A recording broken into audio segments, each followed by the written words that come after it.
All right, day 446 of going live. Today, what we're looking at is we've been filtered on properties that are 5 bedroom, 4 and 5 bedroom plus in the Birmingham, Alabama market. That's because we got a 4 bedroom in the Fairfield area. And today, this property, a 5 bed, 3 bath, popped up on my feed. And just so you understand what I'm filtering on, 4 bed plus, single family homes, and properties that have been on the market for less than 7 days. And this property came up. It was 250 grand and it's 5 bedrooms. And here's the reason why this strategy is so important. And this data point is so important. So if you look at what we've been doing for the past couple hundred days, we've been looking at properties that have been sold in the last 12 months, writing down one property a day for properties that have been sold within the last 12 months. And the reason we're doing this is because of the BRRRR strategy, right? The BRRRR strategy stands for buy, rehab, rent, refinance, and repeat. Now, the reason why this strategy is so scalable is because let's use an example. Let's say you buy a home for $20,000 and you spend $50,000 on renovating your home. And now you're all in at 70 grand. Well, now you are able to make the home, hypothetically say it's worth 100 grand after you spent 50 grand into it. So you created $30,000 of equity in the property. Well, now you can go get a debt service coverage ratio loan. You can refinance that property by taking out 70% of the home's value. So in that example, you would be taking back out $70,000, 70% of the home value in the form of loan proceeds. That's not taxable. So essentially you've recuperated all $70,000 of the capital that you initially put in, that initial cash you put in, right? So essentially you almost have a risk-free investment if you really think about it, because you've got no money left in the deal. But now you're able to take the same $70,000 and recycle it and use it towards the next deal. That is why this strategy is so scalable, because what's the alternative? Alternative is you work your full-time job, you save up enough money for a 20% down payment, and you do it all over again, right? You save up enough money to put towards another 20% down payment. And that's why it could be a lot slower. So that's why this strategy is so dependent on getting your ARV, your after repair value, correct. Now, how do you get it correct? You got to study your market and you have to keep track of what's coming onto the market. So if you are looking and following what's happening in the market, I like to pay attention to the 10-year treasury bond yield.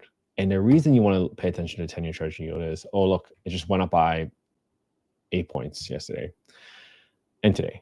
And the reason that happens is probably because the Fed has indicated that they are no longer going to be cutting rates 4 times, which is what the expectation was, to now only 2 times in the forecast. So with that said, now all of a sudden your interest rates are going up. And the 30-year mortgage interest rate is really driven by 2 factors. One is the spread between the 10-year yield and the 30-year mortgage. And historically, the spread between the 10-year yield and 30-year mortgage interest rates has been about 1.5 to 2 points. It went as high as 3 points, but it's definitely gotten more narrow now. But obviously, the other factor is for interest rates on the 30-year mortgages, the interest rate of the 10-year yield. So even though you see that the low of probably around 3.5, 3.6 to highs of 4.7-ish, you see this big swing. So as your interest rates go up, it drives your purchase power down.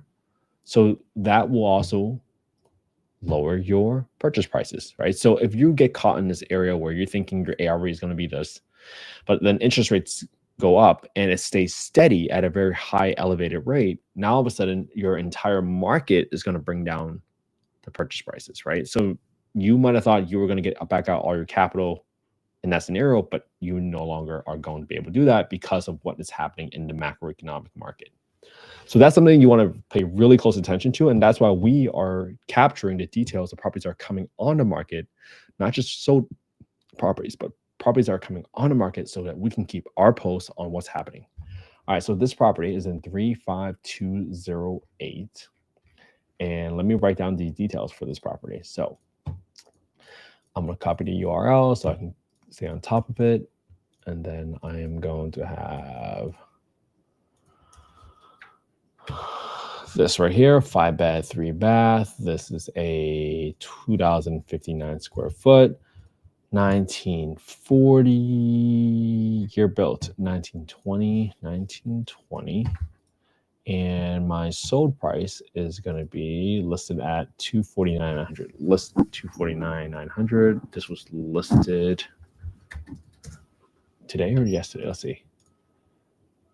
Today, 12/19/24. And so on the dollar per square foot perspective, it's going to equal to that $121 square foot. And the lot size on this property is 7405. So I'm writing down all these properties. There is no garage. There is a basement. There is no HOA. And this is in which neighborhood? If I were to just click on a map and zoom out, this is closest to Jones Valley. So I want to write that down, right? Because guess what? Your perfect comp for this property might be another 5-bedroom home that's directly next to it, but you normally don't see homes. Oh, wow. It's right behind like this building too. Interesting. Huh. How do you even access this home? It's landlocked. How do you get in there? It's a really interesting map. So it's going to be very hard for you to get in a lot such as that. But ideally, I mean, if you had a home that was next to each other, you would say, is this home the same bed, bath count, same finishes, etc. But as you go further and further away, and especially for 5-bedroom homes, that's why I always like capturing 5-bedroom homes ARVs, because there's so little of them on the market. And you might end up going across natural borders like these creeks, or man-made borders, so like these main streets or this interstate highway. And as you go further and further away from your comparable property, your risk of getting the ARV incorrect goes higher, right? But if you are able to provide this substantial evidence to challenge an appraisal, if you do get in a situation where you don't get the valuation that you're looking for from a vendor, what are you going to propose and put forth to challenge that appraisal? And that's why just having this list and having your own study of the market is going to be so important. So in this area, what we're going to be doing is, let's see what this property is going to rent out for a 5-bedroom. 2048. That seems a little high, to be honest. I've only seen rents for 5-bedrooms at about 1,500. Let's see if we can look at Zillow, Birmingham, and we'll look for properties that we can rent, and we'll look for houses that we can rent, and we'll look for 4-bedroom pluses. And we were over here in Jones Valley down here. And this property is 5-bed, and that's put on the market for 1,700. And this property has 6 days with 3 contacts. And ideally, you would want, for every day you're on the market, to have 1 contact, because if you have lower, chances are it might be a little bit too high, right? So for what I would do is I'll probably put this at $1,600 rent, because that's the closest one, because this tells me that you don't have that much demand, right? 6 days on the Zillow, you only have 3 contacts. Yeah, so I want to put $1,600 just to be a little bit more conservative in case that one drops. But I want to be paying close attention to that property and see what it ultimately rents out for. All right. So now that I got my rents in here, what I also read from the description is that they actually split this out into a 3-bed, 2-bath home up top and a 2-bed, 1-bath apartment below. I don't know whether or not the home in the basement is a legal unit, because this is technically listed as a single family home. So this is something you gotta be cautious of, right? If you were to say, hey, let me go buy this property and I actually have 2 units here, that might not be the case. If you are renting out illegally and it's not permitted, oh, that could be really, really bad for you. And especially if you are trying to rent out a Section 8 tenant in the basement, you got to make sure there's enough egresses, right? You got to make sure there's another like 2 points of egress, and especially in every room you need a second point of egress as well, whether that's a window at appropriate height. Sometimes you see that bedrooms in the basement, they have a window that's really high, and that's not okay. You cannot expect a child to climb up to that window to get out in case of a fire, right? So just be very, very mindful about those situations. But for the most part, this property looks well renovated. You don't need to do much here. So you can argue that this is probably a turnkey rental, assuming you have all the egresses in place. I mean, I would probably replace the carpet still in this home. This looks like a laundry hookup. Okay. I want to check the foundation right here. This thing looks a little tired. Apartment down here. For example, this home, I'm assuming this is probably a room in the apartment. You want to make sure you check the height of this window, because if that window is too high and that was relied on as a second egress point, you might have to cut into that and make the window lower so that it's more accessible. Just be really, really, really, really careful about that. All right, so now that we got these items in place, let's go ahead and double check on. I forgot to turn on my chat. Sorry, guys. All right, so let's assume we're underwriting this property as a 5-bedroom first, and then we can underwrite with the other scenario. All right, so if we assume that this property is 5-bedroom for $600, $249,900, the renovations on this home is going to be roughly around, I'm assuming it's very turnkey. So I'll probably replace the 3 toilets with high pressure flush toilets. Doesn't say new roof, so I'll put $15 for the roof in case there's any issues. $500 for the landscaping to keep it nice and tidy before it gets rented out. I got 3 toilets that I'll convert to a high pressure flush toilet to avoid those clogged toilet calls. And that's pretty much it. I got $4,000 rehab on this property. Very, very small compared to the overall price of the property. Now, for my insurance and my taxes, I can get that right from the Redfin calculator. So the property tax is going to be $83. Obviously, double check with your county assessor records to make sure that's accurate before you close on it. And my insurance is going to be $194. So I'm going to do equals 194 times 1.2. And the reason I'm multiplying it by 1.2 is because I'm assuming that that estimate was for a primary residence property. And if I'm using this as an investment property, I have to add a 20% premium because your insurance company is going to view an investment asset as riskier in comparison to a home that you're living in there as a primary residence, right? So with that said, what we're going to do is we're going to multiply that by 1.2, okay? And then that's going to give us a total of 232. Then I'm set aside 10% of my rent every single month for maintenance. And this is money that you got to expect for taking care of a bunch of different repairs, including,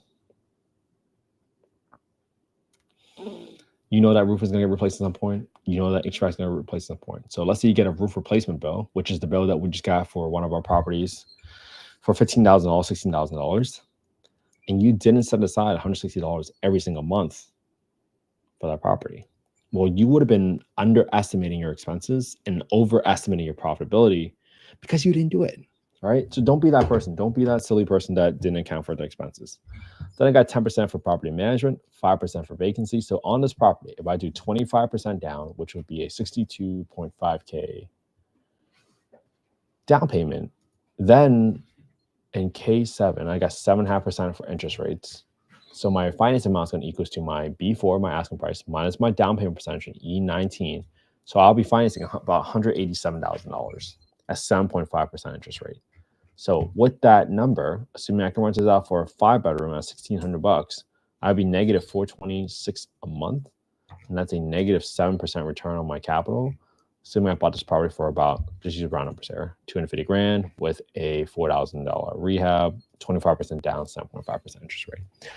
Now, let's say you keep this home and your target return was 10%. Again, this is not investment advice. We're not soliciting any investments on this call. We're just showing you how to adjust the levers to figure out how do you adjust the details to a property, because technically there should be a set of terms or price that makes every property a deal, right? So if you go to $150,000, now it's something you're much better. Let's say you're $100,000. Now it's something you're way. So 100 at about $113,000, you will be able to achieve your target return of 10%, assuming you're renting out this property for $1,600 only. Okay. As a 5-bedroom, because now you can cash flow $292 a month.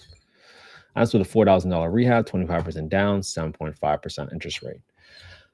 Now, let's say you're able to keep this property as a 2-bedroom unit, right? So if you're able to rent out the 2-bedroom at $1,150, let's see, 2 bedrooms at $1,150. I think that might be a little high. I think that's a little high. Is a tenant already in place? They're already in place at 1150. So let's not go that much higher. Let's see what 3 bedrooms rent around here. 1233. So I might do 1150 plus 1233 equals 1150 plus 1233. And that's going to be 2383. So now my willingness to pay might go higher.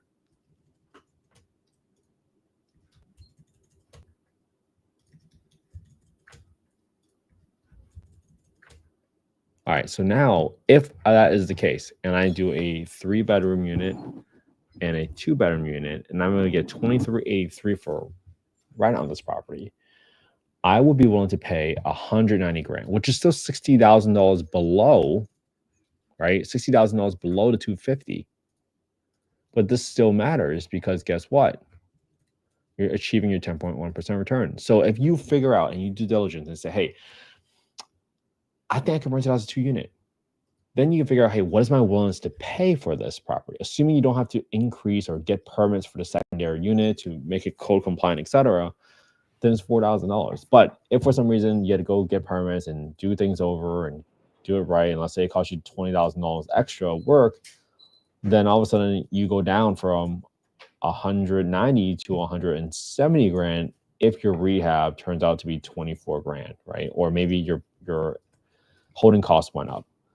All these factors matter, but this now has a very different scenario. So that's how you would analyze this deal 2 ways. One is, what if it was a 5-bedroom home and I can't rent it out as two units? This is the price I'm willing to pay. But if I'm able to legally rent it out as a 3-bedroom unit and a 2-bedroom unit, I can still achieve my target return about roughly 10%, 9.8 rounds up at 170 grand if I get it for 24 grand. Or maybe if I don't need to do any additional rehab, I'd be willing to pay 190. So those are the levers that you want to be able to pull to figure out how does this all work. And this is a very interesting problem because there's, if you looked at it just a 5-bedroom, it is, but you dug into the description a little bit more and you realize that they separate the units. Interesting, right? Interesting. Okay, so that's going to be really important. Make sure you look at all these different details and adjust your levers as possible, right? If you guys want to copy the spreadsheet, go to affordablehousing.io, not .com, affordablehousing.io, go to the Get Deal Analysis tool, put your name, email, phone number. That's the fastest way for you to get a copy of the spreadsheet. And from that point onwards, that's what you're going to be able to do. You're going to be able to analyze the same deal I analyzed today using the same spreadsheet. I didn't make the spreadsheet from scratch. I got it from a few other folks. I modified it, tweaked it so that I can analyze deals as fast as possible. And that's the fastest way for you to get your reps in. And most importantly, I hope you start your own YouTube channel, right? Copy what I'm doing. Because at some point, someone's going to ask you, why do you think this is a deal? And then you can show them, hey, I know that this is a deal because I've been looking at properties for the past 446 days. Might that give you some confidence? I certainly hope so. All right, new podcast alert. You guys want to learn about structurally insulated panels? Check out my latest podcast with Travis. I mean, he's talking about 50% cost savings on labor, cutting down multiple steps in your process for building. Such an interesting topic. I've heard about SIP panels a lot. We're doing that on about 200 of our ground-up construction units. So check it out, all right? Check it out. It's going to be interesting. Learn and keep learning. Have a good one, everybody. I hope you all have an amazing Thursday. Hope you all spend some quality time with your family and friends today because that's what life is all about. I'll see y'all tomorrow for day 447. Have a good one.